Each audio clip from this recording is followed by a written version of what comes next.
I just remember JD, and he was older than all of them. And he came out of the military, you know, like everybody else in the Nortons. And he was like the godfather for them. He was teaching them all about business, politics. I don't know where he came from. And his name was what? JD. D. That's all you remember about him. JD's barbecue. Do you remember place. where he lived? He lived. He actually was the. His son. He lived where most black people that first came to the Westside. Yeah. They lived down below 5th Street on the other side of the train, right in that area. Right. Everybody pretty much lived there, over by Valley College and those areas. We can find. You remember what church you went to? Do you remember? Everybody went to New Hope. When New Hope used to be over there, over near 5th Street and 6th Street. Actually, New Hope was on 7th Street. Yeah. It was on 7th Street. And Temple was over there. And Temple was over there too. St. Paul. Right. Okay, let me just begin by saying today is April the 6th, 2015. My name is Ratibu Jacocks, and I'm interviewing Tyrone Alexander for the Archiving Black History Project in the inland area. Would you please pronounce your full name and spell your name for me? Clyde, C-L-Y-D-E, Tyrone, T-Y-R-O-N-E, Alexander, A-L-E-X-A-N-D-E-R. And we are conducting this interview at the home of Ratibu and Mina in the city of Rialto. Thank you so much for this interview, Clyde. May I call you Clyde or Tyrone? What you would rather I call you? Tyrone. Tyrone. Okay, that's how Friends I know. call me Tyrone. That's how I know you, Tyrone.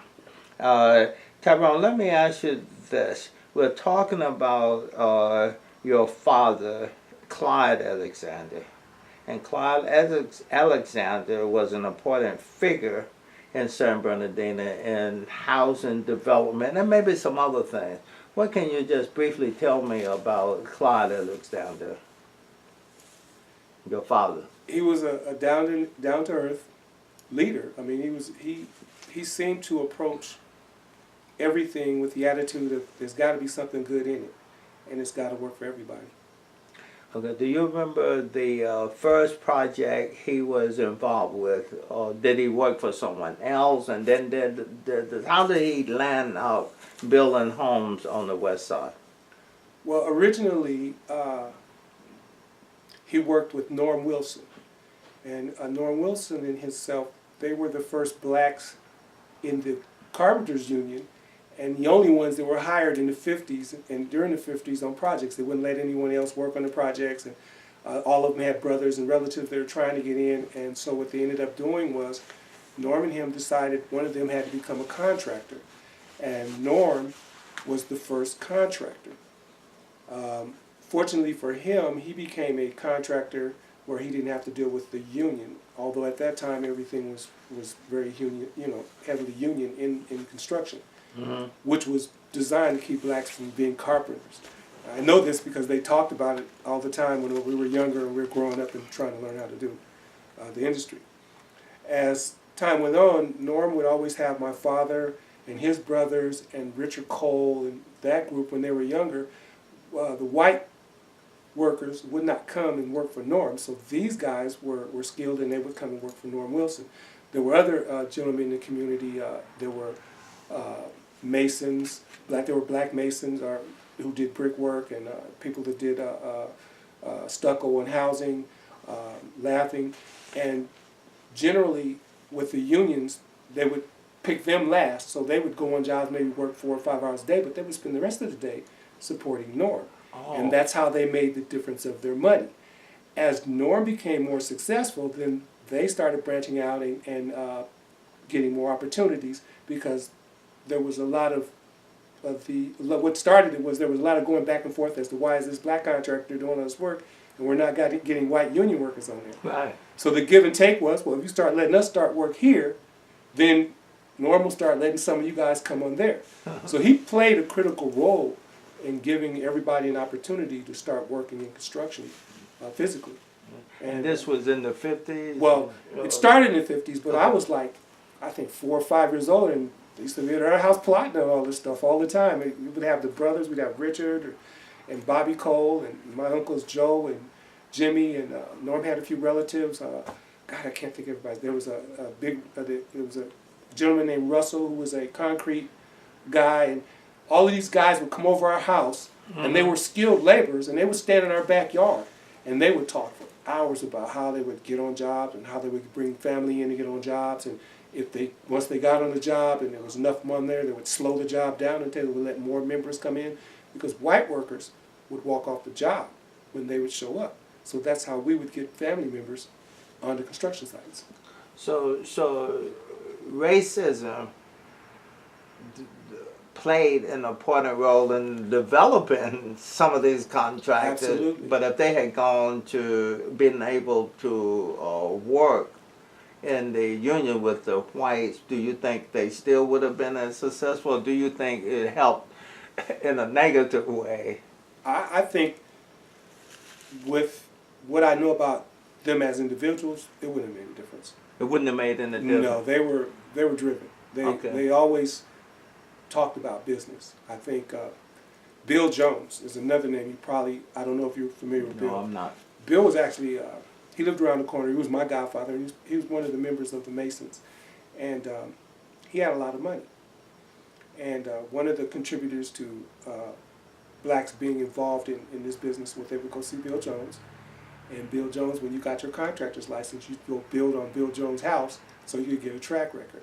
Then one guy built a swimming pool in his backyard. I remember his name. My dad built the room addition and the patio covers and redesigned his house. And that was part of his portfolio to start getting other projects around the city. They take their little paperwork where they worked on Bill Jones' house and, of course, Norm Wilson's house. Right. So Norm Wilson seemed to be, your father was working with Norm Wilson. So did they break off, or how did your father decide to be a general contractor or a developer too? Because he was not only a contractor, he was a developer. Developing came later on. Norm was a very down-to-earth, practical, and very disciplined person.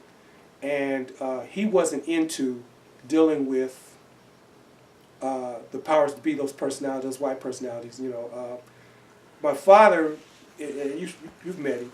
He was more of an outgoing, comedic type of person. Right. And he, unlike most of the black workers that were on the job, he befriended the Jerry Van Asdales, the Pettits, the guy that had the building named after him. Jerry Van Asdale worked for the city? No, they were involved in construction together back in the early days. You have to remember, these guys worked in the 50s together. Redevelopment. They worked, well, before he got into redevelopment, these guys were all carpenters and things like that were in the union. Oh. This is where their bond started in the 50s. Oh, okay. So when I was a young kid, these guys were starting to get into their political roles in the city, but they were still close friends with my father. And they would come over and sit at the house and watch games and talk. And, you know, they wouldn't offer me any jobs, but they were still hanging out. And you would hear him pitch. He'd be like, hey, you know, we were good enough to work together. How come you can't help me get some of this work? He'd pitch all the time. Your father? Yeah, he would pitch. He'd have Richard there. I had Uncle Joe Alexander.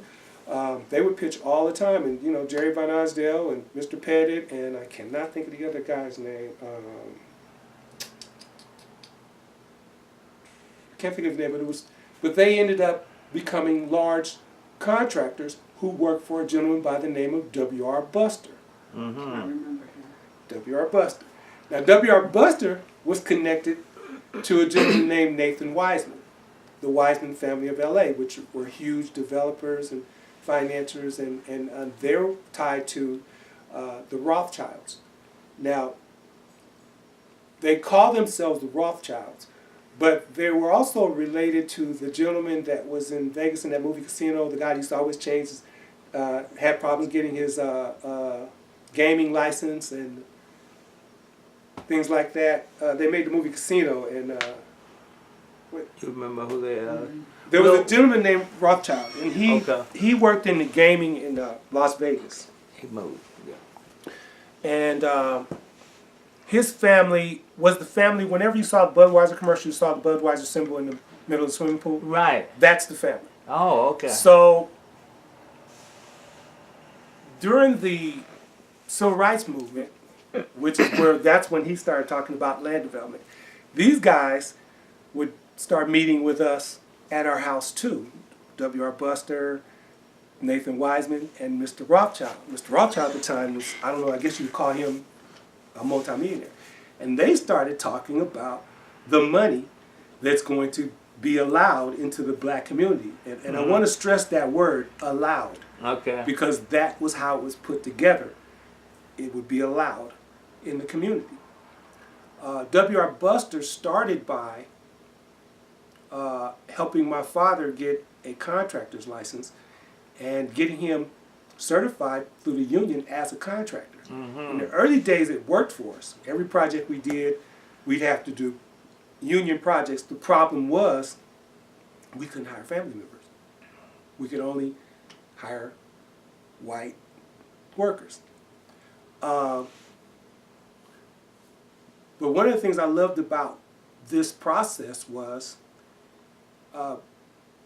we worked in Redlands on a project off of 4th Street. And I remember this as a kid because it was hard to go on a project and he would be the boss. And they called him a nigger. But they worked for him. And it would be like every day. Then they would sit on our job all day, never finish the project. But my uncles, Richard, Cleo Kane, Melvin Fowler, these guys were being purposely sent to Palm Springs to keep them from working on our project. And every day they would come over and finish that work for him. And it ended up him getting more respect from those developers. Him being who? My father. My father, that's what I Because the whole idea was for him to fail. But his brothers and cousins and relatives would work from 5 in the evening till 10 at night, 5 days a to week. finish the project. Finish the project. That is so good. That's really All of us would be out there. that's really interesting. And so, was your house like a social gathering? All the time. All the time. All the brothers would come over. They would sit in the living room. They'd go in the backyard. They would go in the garage, and they would assign themselves to what they would have to do to get other family members on projects. We would hire people from the neighborhood, anybody that wanted to work. That was just what we would do. You stop over there. You come by our house. I think we did that all the way up until I was like 25 years old. We would still meet over, even after my father died, we'd still meet over at Joe's house. And if you were a young guy, you was on the west side, and we were in by then, so anywhere we wanted to work, I mean, I did projects all over California, Nevada, you name it, we were in. But if you were young and you wanted to work, you could come work for us. We drove around with a 60-man crew for about 7 years. Wow. 60. 40 of them were black and 20 of them were Latinos. And that's how we got on projects.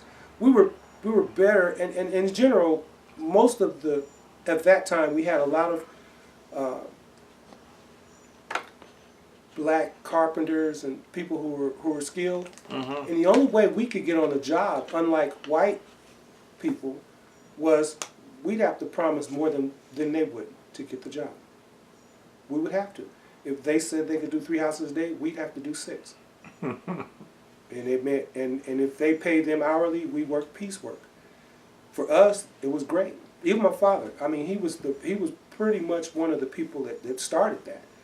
Him and his brother, Uncle Joe, my Uncle Joe. After he got his contractor's license and was working with WR, there would be down periods.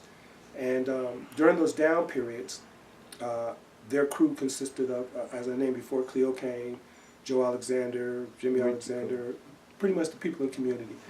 And they would only get work during the summertime when it was 120 in Palm Springs. That was the only time they would hire you while being black. And so in Palm Springs, they paid white workers $45, $40 an hour. They'd be out there all day. But what was unique about these guys were they started piecework. And they would tell the black workers, okay, we'll give you 18 cents per square foot. And if you can't keep up, you're fired. So they wouldn't get a W-2. They wouldn't have a signed agreement. They would just have a slab and some lumber, and that's where you're going to work. Did they make money? I'm getting right to that. Oh, okay. My father and Joe and them were like machines. Okay. These guys started making $6,000 a week. They started standing like it was crazy. They had everybody had something to do. They actually programmed everybody to come to work and go do this and do that. It got so bad. I mean, they were making so much money. So good. They got so good until they started cutting them back on work. Mm. They stopped giving them the run of the job because at one point they were doing so much work. The white workers were doing 3 houses a day, and my father and them were knocking out 10 or 12 houses a day. If you're on a 30-house track, it doesn't take much to figure out, who's making the money. Right. So they start cutting work off on us. So first the white union people, contractors, tried to pay the blacks. They wouldn't pay them the hourly rate. Then they try to say, okay, we'll pay you piece work. And then through the piece work, they still was able to make more money. Absolutely. Than the other people around them. Absolutely. That's why you would see them driving the Lincolns and the Cadillacs and the things that they had at that time. Now, what was interesting is they were members of the union. So the way you would cut these guys off, or cut the family off, was you allow them on the job, but you don't tell the union about them being there doing the piecework. Oh, okay. But if they went to the union hall, they weren't going to get the work anyway. They would have to wait in line in the project. Usually we'd get the project when there was very little project left. Just enough to, say, well, we had some black folks out there, particularly during the civil rights era. So when they started outpacing everybody, they would just send the union guys out there and they would tell us to get off the job because we weren't on the list. Mm. So that was how they would work it. When did they start doing jobs on their own? That time, right at that time, that's when W.R. Buster came into play. W.R. was one of the partners in Palm Springs, and back to the project in Redlands, and he wanted my father and him, because by that time he did have his contractor, he wanted them to be his contractor because of the speed. There was no one that could put up square footage like these black men put up square footage. No one. Mm-hmm. They were so good, we started getting phone calls from Vegas, everywhere. We want that crew. So W.R. Buster told my father, well, look, I'll even let you be the framing contractor on this project, which is why it hurts my feelings that after we get the contract, you wouldn't let the same crew work on the project that you gave him the contract to perform on. That was why it hurt, because it was like, okay, you gave us a deal, but in retrospect, W.R. gained so much respect, he started teaching my father about building homes. Developing or building? Well, developing, building, same thing. At that time, we called it building. Developing is a little different. A lot of people, just because you build homes, is not necessarily a development, right, per se. The building of homes is, I can build homes with the best, but the better term now is called community development project or planned community development. That is the difference in developing, being a developer, and building homes. When we built Orangewood Estates, that was a development project because aside from building homes, they had to develop the infrastructure, they had to deal with the tax revenue, how the taxes work, and of course it had to be part of a planned city building plan to be considered a development. So how did the city, you mentioned Orangewood Estate, I'm glad I'm there. How did the city welcome the project at the beginning, if you remember? Well, it started actually with Richard Cole. It did? Yeah, Richard Cole tried to put a track in on California and 16th Street on the opposite end of where we built the project. Okay. Again, racism played a big role in it. Richard went out there and he was right, but it wasn't the time for it. And the banking system, when you're a black developer, you don't get the development fees in those times. This was like 72 actually, 72. When Richard went in, banks didn't treat us like they treat everybody else. His deal was, you build these houses, we're going to treat you like this. You get to build these houses, you'll get the construction fees, we'll give you 2% of the project, overall project, and but you know, we're not letting you be, quote unquote, the developer, or you'll get the developer fees, and that's huge because the developer fees are the bigger money when you're building projects. And if they allowed a black man in the 70s in Southern California to get that recognition, he would be able to pretty much go anywhere and do projects on his track record. So Richard fought for that.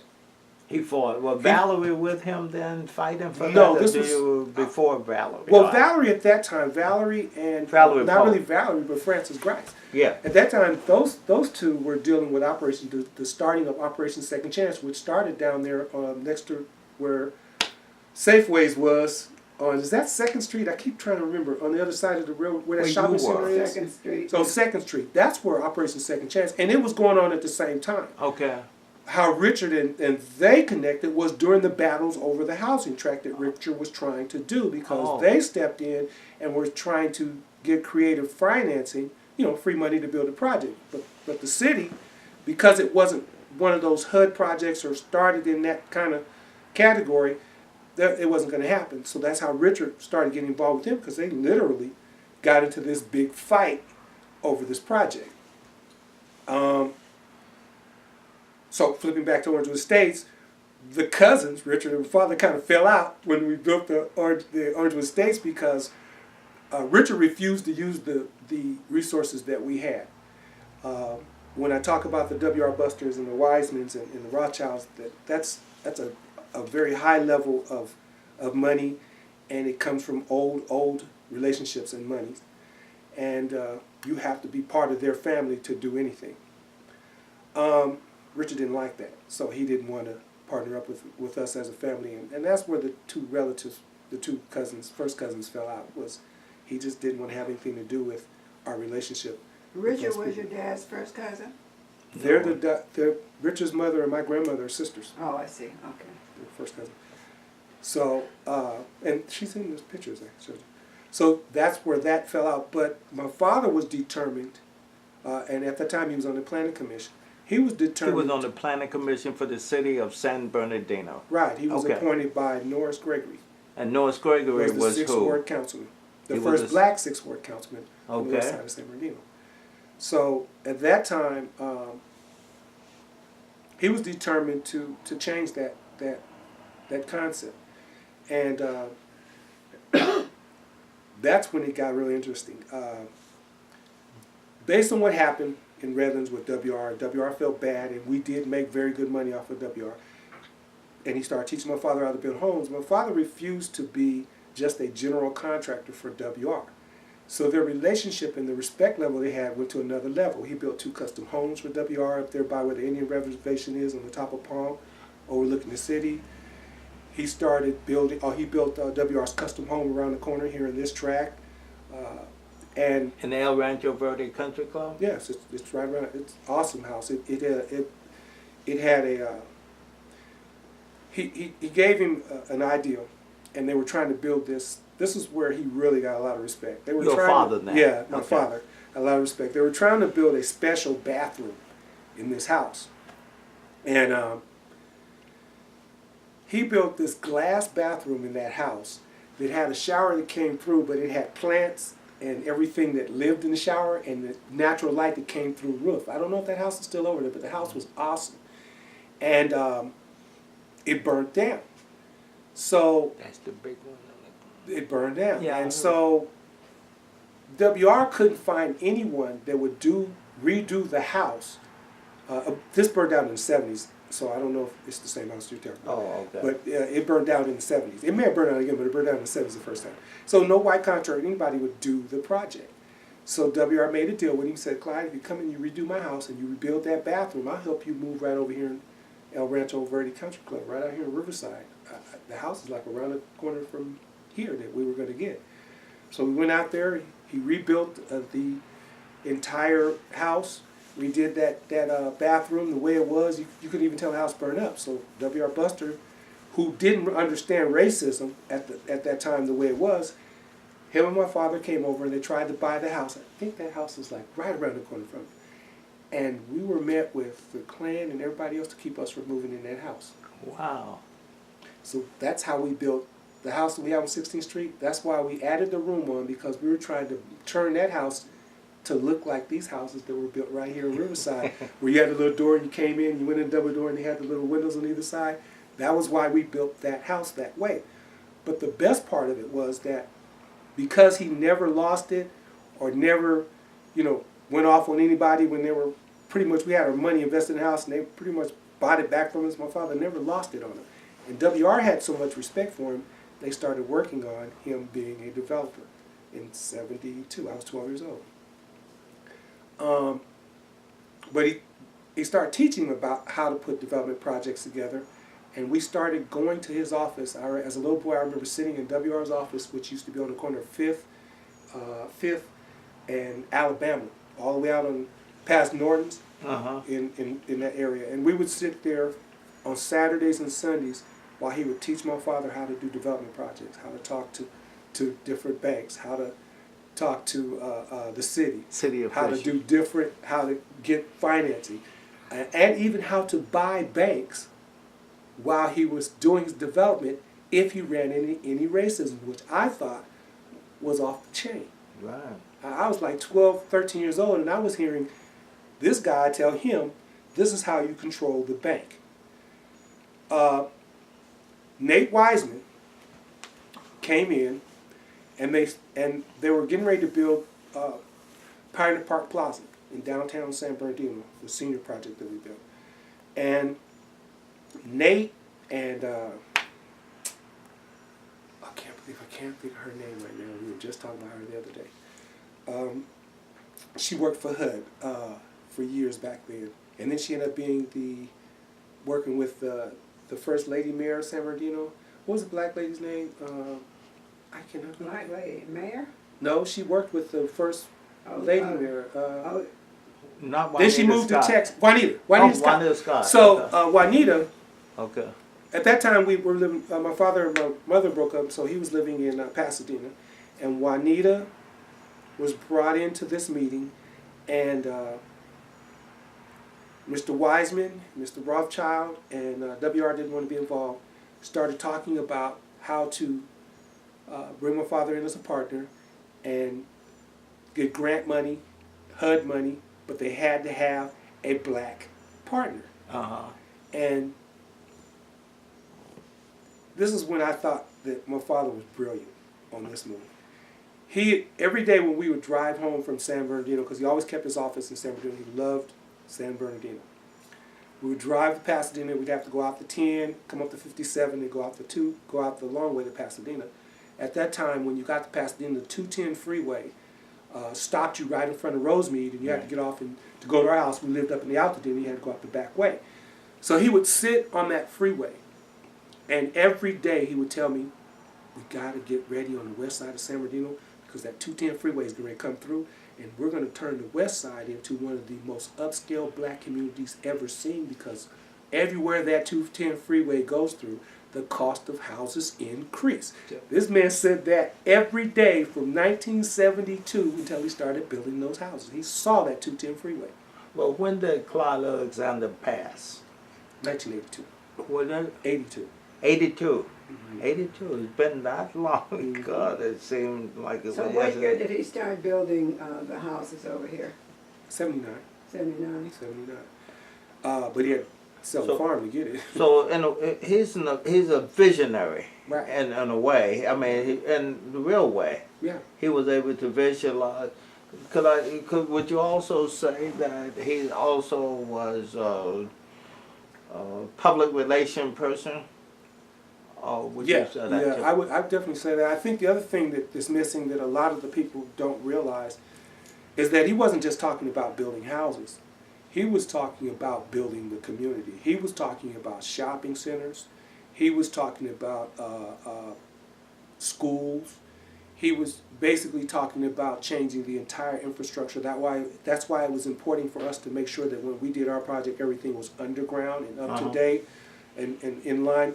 He understood what he was taught with. I mean, I've sat through these meetings, and he was given a lot of just personal, and his personality, if you met him, you can understand why it just went where it went. These guys love this man.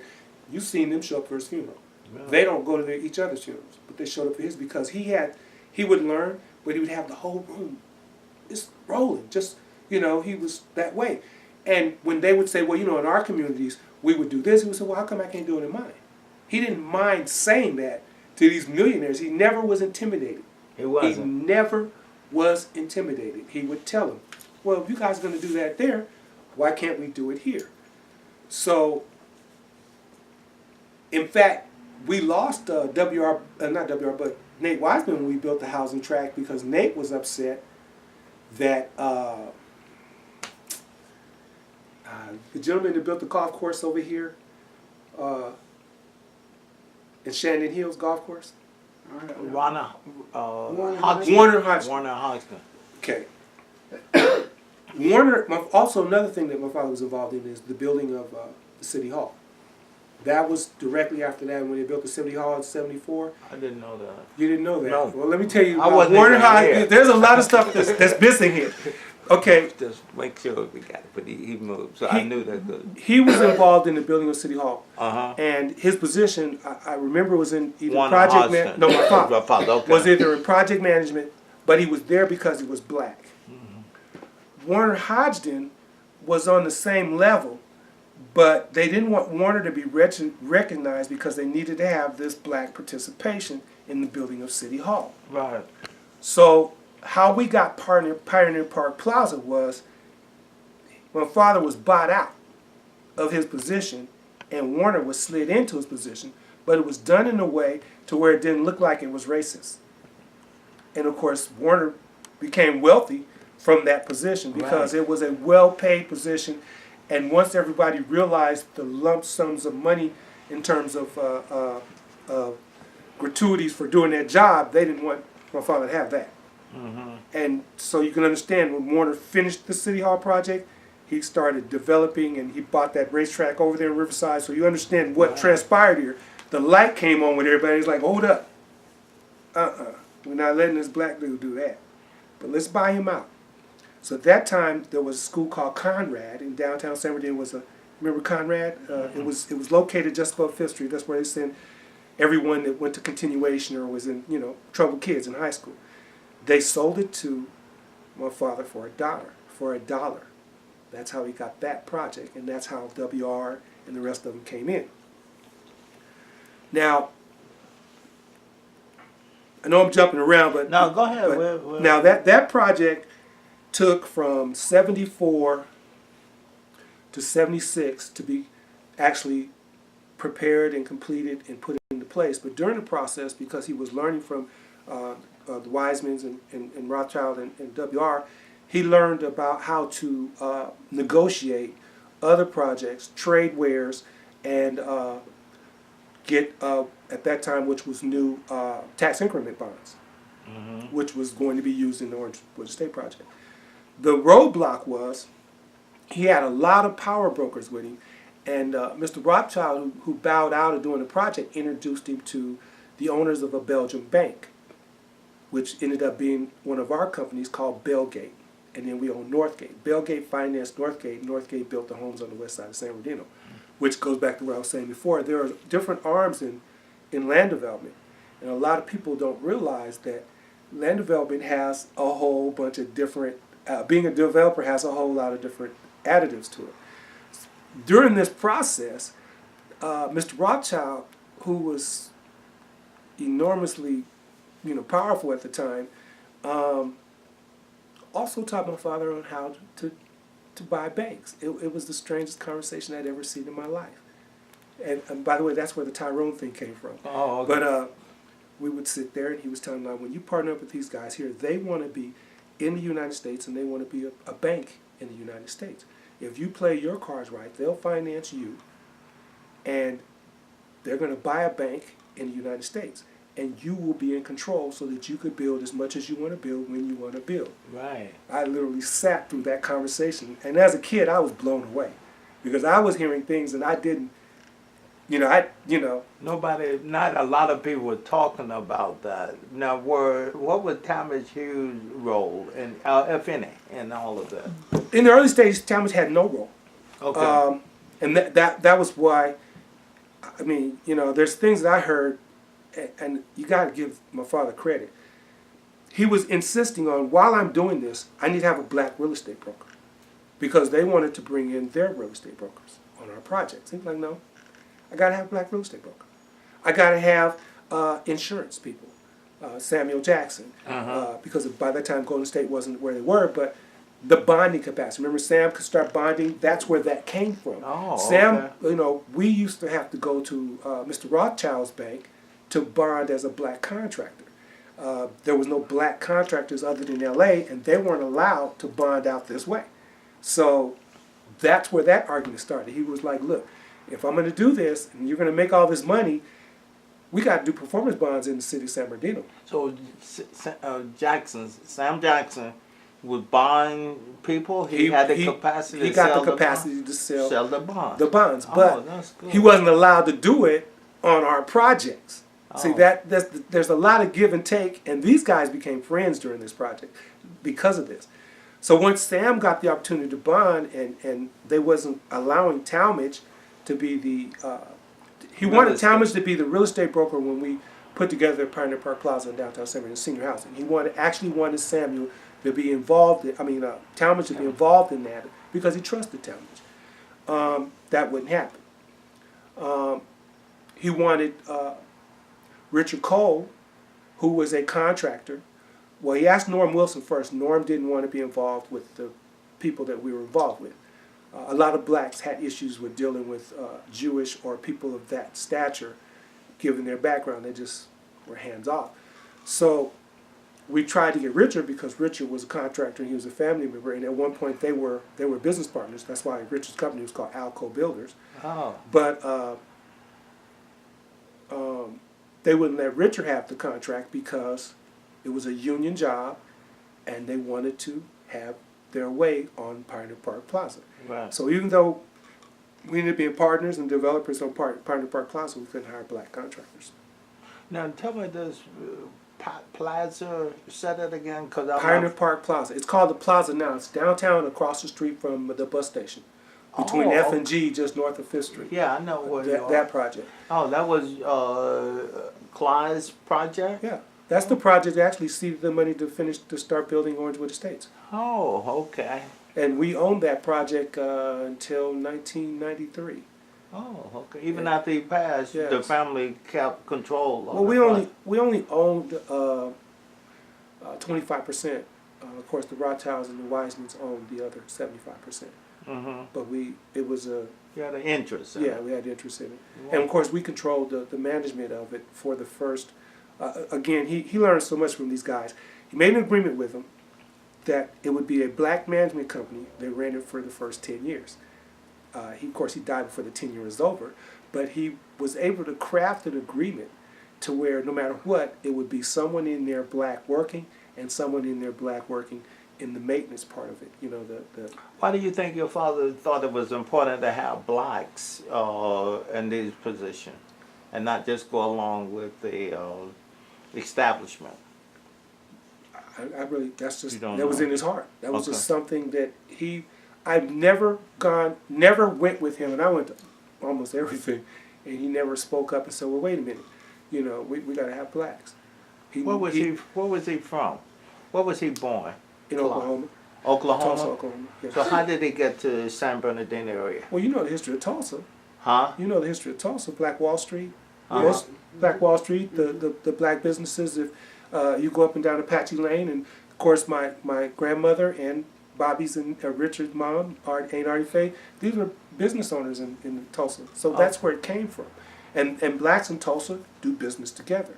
And that was just his mindset. Okay. He would rather, and with family. It was family and culture. That was just the way it was. As I said, when we met, you may not have seen Richard or Bobby around him in in the outside, but they would either meet over Bobby's house, Richard's house, our house, my Uncle Joe's house in the gardens, and you would have all of those relatives in those houses on weekends. As kids, we felt like we were in the mafia because we had to play. We only played with each other, and all of them would be outside having their meetings, and they would be planning what they were going to do in the community. What year did he come to California? Do you remember? My father? Yeah. I don't know. Yeah. I think they bought the house on 16th Street.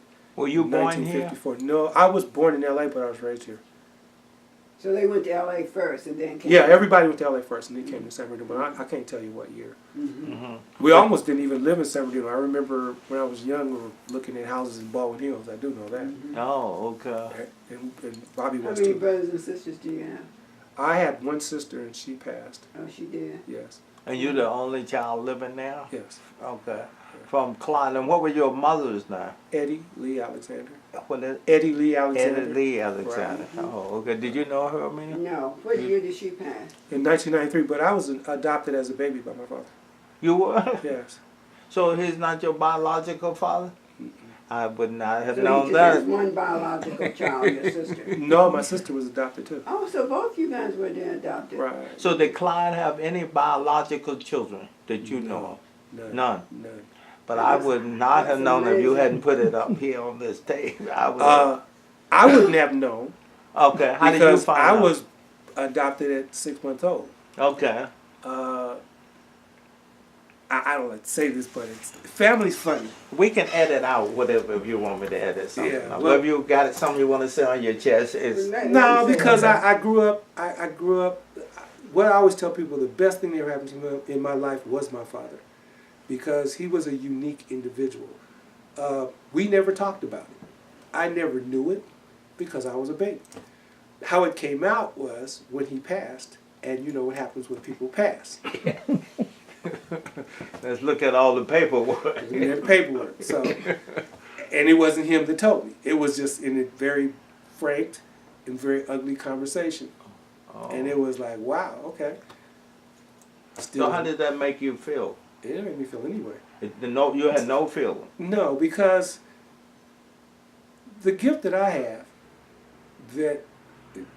that's more important than anything was I got to be able to sit here with you and I learned. Right. I got to do things that no other kid could do. I got to work at construction sites at the age of 8 and read blueprints by the time I was 9. I could manage construction projects when I was 14 years old. I built 2 custom homes in Redlands on the Hill for a doctor named Squibble who hated black people. But he would come out every day and say, I don't understand how your 14-year-old, excuse my word, ass, is able to keep up and build these houses. So I'm happy with that. Yeah. Okay. I got relationships for a lifetime with billionaires that anytime I ask for help or want to do a project, they're there. I've brought Andrew Wiseman down. I've brought the owners of Peck and Jones. I just told you we met with him. I have relationships where I go to Bell Canyon and most black people can't go there. So you still have these I have all relationships of these your father relationships. shared with you. Right. So he shared with you not only knowledge, but also resources that you continue to maintain. Right. My consulting firm does what we want to do when we want to do it. I'm not hungry for money. I'm hungry for knowledge and opportunities. And these are things that I covet because I try to follow what he set forth. I could easily, and I think, you know Lou, we spend time together. He gets it now. I could easily do projects. But I owe it to my father to not sell myself short, no matter how long it takes me to do what I want to do. Because the one thing that he did not do and could have done was just walk away and build what he wanted to build, make as much money as he wanted to make anywhere he wanted to make money. But his relationships with these people is impeccable. So City Hall, I met him in City Hall. Did he have a job in City Hall? We were just on the planning He commission. was just on the planning commission. That's why he was there. And he only went to the byproduct of that. He only went to the planning commission so he could learn about the building process in San Bernardino. He didn't want no other reason. The only reason why he went there, and he said it, and he made it clear when him and Norris Gregory were going back and forth about it. Norris asked him, Clyde, I know you know all these people, I need you. He's like, no, I'm not doing it unless you let me have what you guys have in the city when you let all these other people build homes and do projects. So he stayed on the planning commission 2 terms just to learn that. That was it. Any other politician besides Norris Gregory that he? How about John Hopper? John was in the mix. Tom Bradley, Mayor Tom Bradley. Tom Bradley used to come down. I have pictures. He used to come down. We have relatives in Fresno that were city managers, city mayors, project managers. The owner of the Black Bank in L.A., what was it called? Freedom? No, it wasn't Freedom. What was that bank? Yeah, that hit him. We worked with him a lot. Goldrich and Kest, which were the biggest Jewish builders in the 70s and 80s in L.A. Peck and Jones, or at that time they were called something else, but Peck and Jones, Griffin Homes, Covington Construction, Lewis Homes, Nick Tavallone. All of these people were people that he interacted with all the time. Mm-hmm. Of course, we had Barbara Robinson and Frank Robinson, which were relatives. And there's Richard Cole's sister, Barbara. Yeah, but the husband name is Frank Robinson, Yeah, right? the baseball player. Okay.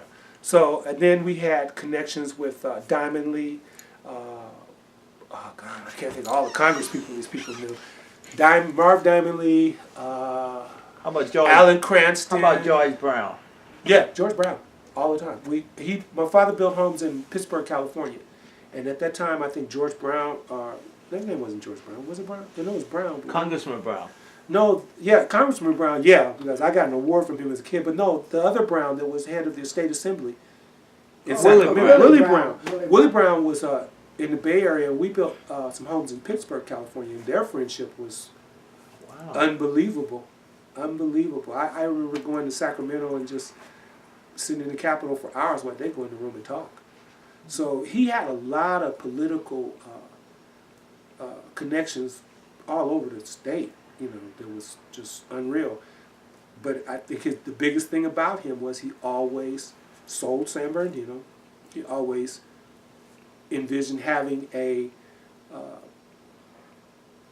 African American community that was a planned, developed community. Those were his words every time we went to the office downtown, every time we were doing the projects here on 16th Street. In fact, he was trying to build condominiums before he basically started working with John Dukes. Okay, so that's what I was going to ask you. John Dukes, he went to phase 1, John Dukes was phase 2, and somebody finished it all up. So I'm not sure of that. Can you talk about that? The relationship between him and John Dukes was interesting. That part of the project had to have, in every black community, they want you to put multi-family or put in apartments. And my father didn't want to do that. He didn't want to do anything low income because he felt that if I built homes and we put low income apartments in there, you're killing the value of these homes that we're building. The city was like killing us. We owned that land where John Dukes was. So the killing California and 17th Street on north. Okay. And then we ended up selling the other part where the doors were south to him because the city insisted that someone built low income housing.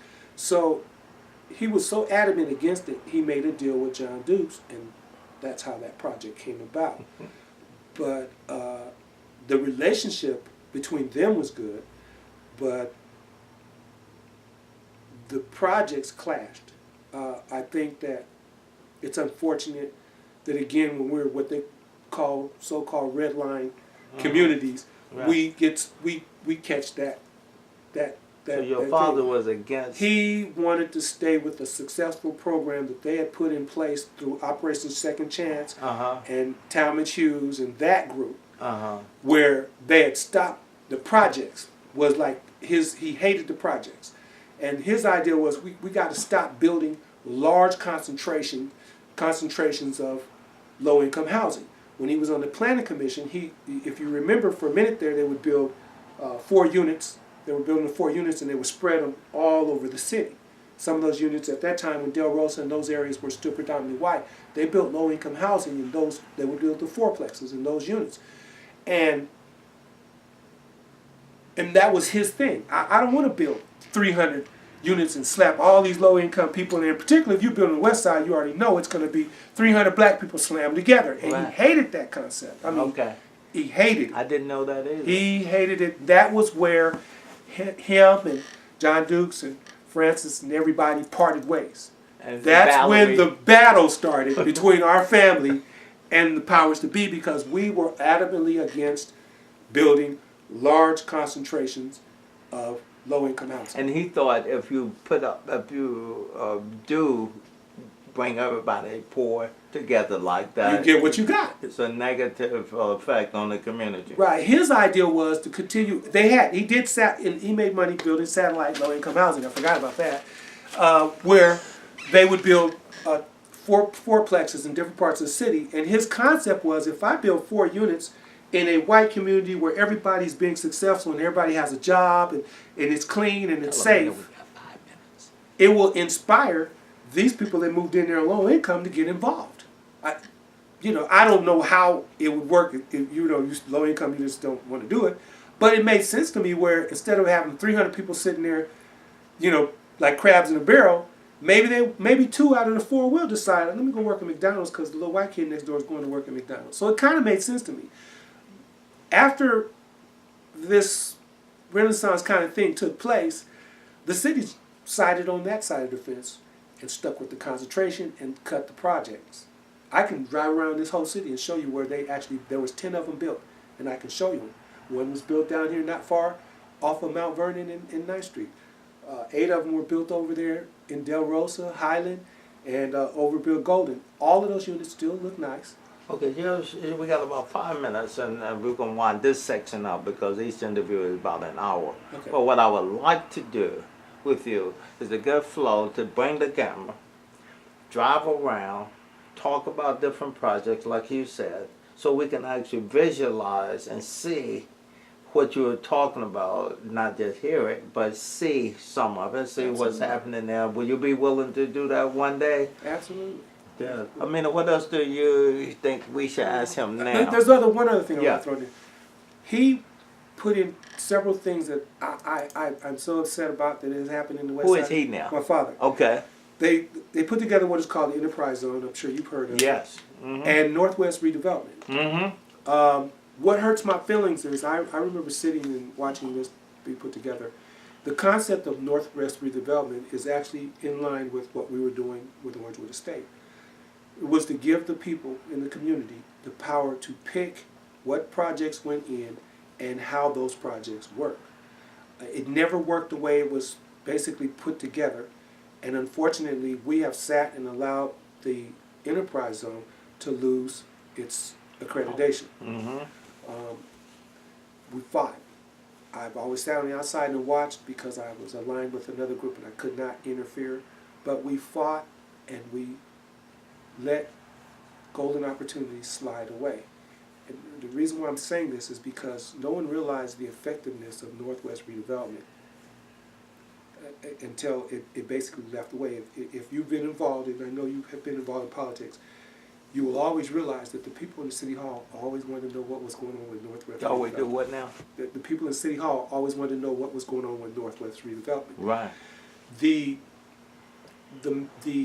I don't know if it's been reworded or was ever reworded, but the basic premise of it was to have your most educated and most knowledgeable people Talented people. on the Northwest Redevelopment. Right. And the mandate was to continuously infuse, design, and add to the possibility of building new projects, bringing in new revenue, new tax revenue, and new ideals into the west end of San Bernardino. Somewhere along the line, something happened, and it has never met its potential.